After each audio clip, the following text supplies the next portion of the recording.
into module 5B, which is classroom organization. Okay, so classroom organization,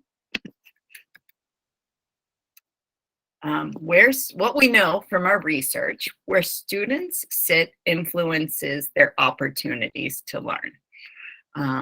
We've all had the parents ask us or read the IEPs that request for such and such a student to have preferred seating or close to the front of the room or close to the teacher. I've always struggled with that one because I don't have a front of the room. My room is kind of all over the place. Sometimes the front of the room is the smartboard. Sometimes it's the whiteboard. Sometimes it's my lab demo station. Sometimes it's my flexible seating area. So I kind of am always moving around my room, so I consider every seat to be a preferred seat. Anyways, where students sit, it influences their opportunities to learn. What we also know from research is that visible and accessible students behave better. You can use proximity for a student who is misbehaving. We can just go stand right next to them, and then that behavior of the student is improved without us even saying anything to them, okay? Effective seating arrangements vary with the type of instruction.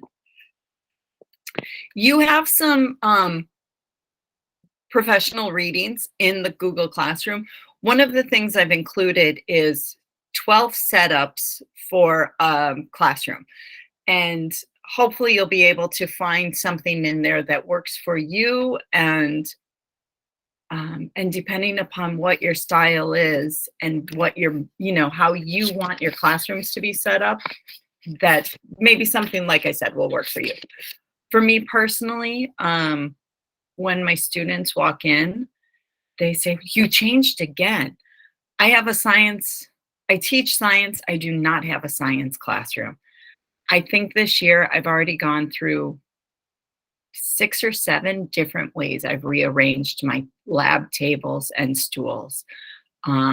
So my classroom is always mobile. The only thing routine about my classroom seating is it will change. I do it for what works for my groupings for that day, what works for the instruction for that day. So like I said, my seating is very flexible. Okay. When we look at our seating, we want to keep an acronym called VAD in mind. It's visibility, it's accessibility, and it's distractibility. So as you're starting to think about your classroom, your own classroom that you have your sketch for, right? Visibility is the ability to see all students at all times. That's what we refer to as with-itness. You know what's happening in every corner of your classroom. You've got it down. You're like, okay, those kids over there, I know what they're doing. It's basically the eyes in the back of your head that we know as teachers happens once we get our teaching license. Okay, so it's key for students and teachers. Teachers need the ability to see students at all times. Students must also be able to see all instructional areas and displays, okay? Is there a desk in your room that the student can't see the board? One of the things I allow my students to do is, because we're using so many parts of our room, I don't mind if my students are up and move so that they can see better when we're taking notes or when they're writing things down from the board. That is an expectation of mine, that you can't see, you move to get yourself in a better spot for that moment. Accessibility, movement and immediate response. How quickly can you get around your room? Key for movement and immediate response, can you get to your students? Can your students get to you? You've got to have the ability for both you and your students to easily get to the materials that are needed, as well as get in and out of the room. So how quickly can you, free of potential hazards, you want clear paths to different things. Distractibility. Is there something there that's keeping the student, like the TV in my background? Are my students watching trying to see the TV, or are they focusing on me? So what is in the student's parameter? What can they have access to that is keeping them from being fully present? So are they seated by a distraction?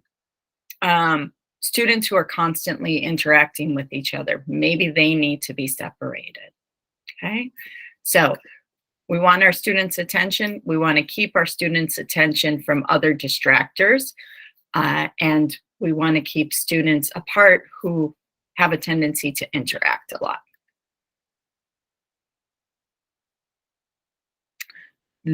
Wow, that was way faster than what I realized it was going to be. Questions for you guys. I plowed through that in 11 minutes. What questions do you guys have before you start practicing this?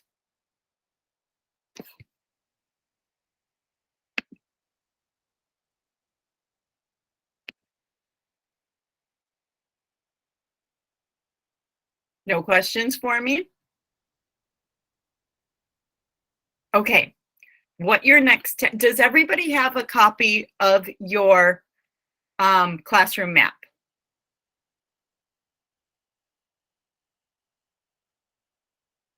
Good, good, good, good, good, good, good. Yes, yes. Okay, great. So what I'd like you to all do right now is go to the Google Classroom.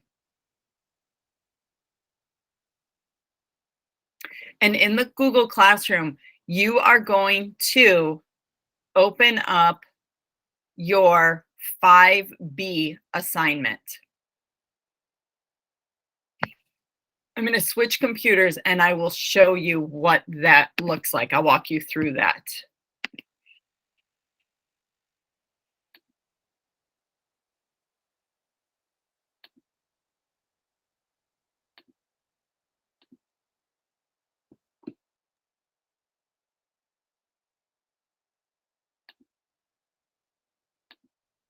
So you're going to go to your classwork.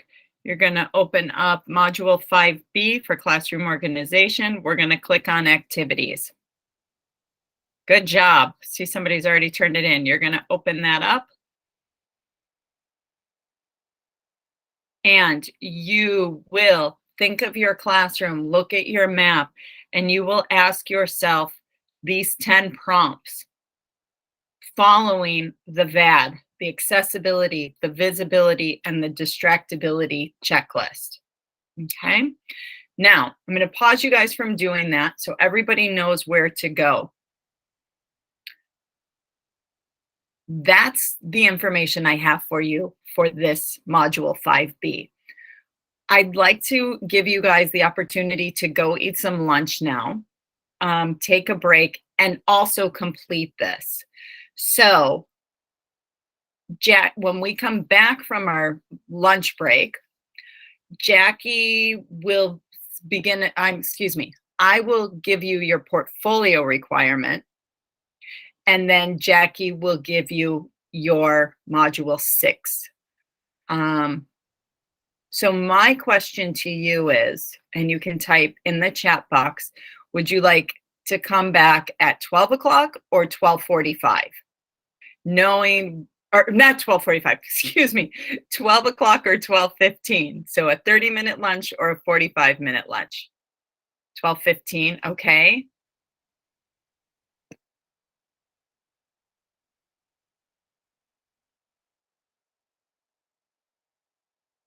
Okay, it's looking like 12. So then hopefully that'll put us being done close to 1, maybe a couple minutes after 1. All right. Jessica, I hope that works for you, if that's okay. Majority kind of ruled on this one. So, okay, perfect. So go ahead. We'll meet back at 12 o'clock. And we will go through our portfolio assignment for module 5, and then we will begin module 6.